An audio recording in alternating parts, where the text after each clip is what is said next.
The Miami Dolphins actually get blown out in Cleveland 31-6. This team falls to 1-6, and it probably can't get any worse than it is now as we head towards the end of October for the Miami Dolphins.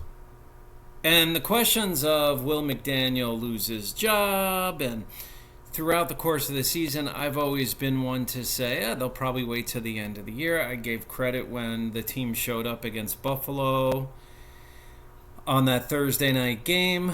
They may have lost, but they played hard. They were certainly fighting for every yard that game. They played very hard. A couple of difficult losses, like especially the one to Carolina stung, and a few, at least one or two others. But this was a little different. This game, the team, it's like they didn't even show up.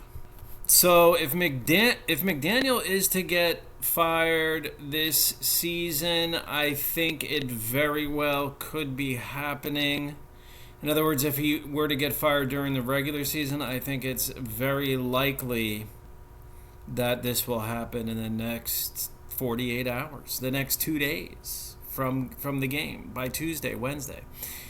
If he doesn't get fired after that performance, and just added together, not just on that performance, we add together the season thus far, then the chances are very likely Dolphins will just stick with him to the end of the year.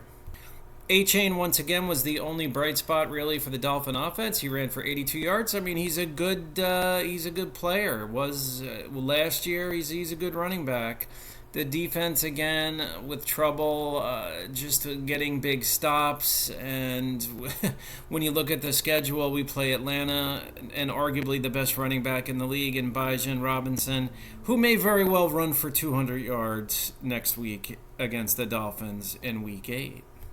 Not to take any credit away from Cleveland, they played pretty well. I mean, they did a good job. Dylan Gabriel made a couple of good throws. The weather wasn't the greatest, but it wasn't, terrible. I mean, it was raining out, a little windy. It wasn't, Pee Wee football, Pop Warner, they're playing in that weather, no doubt.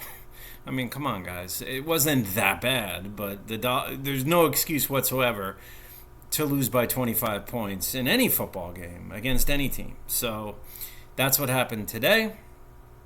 And that's really not much more to say, guys. 1-6 after 7 games, and you go up against a good Falcon team that will be at least 3-3 going into that game. They're 3-2 heading into Sunday Night Football in Week 7.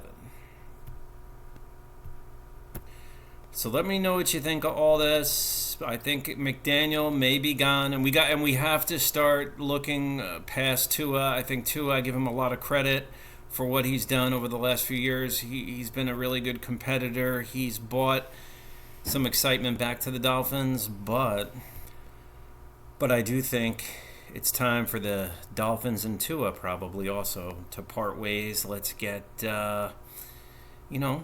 let's get Quinn in there more.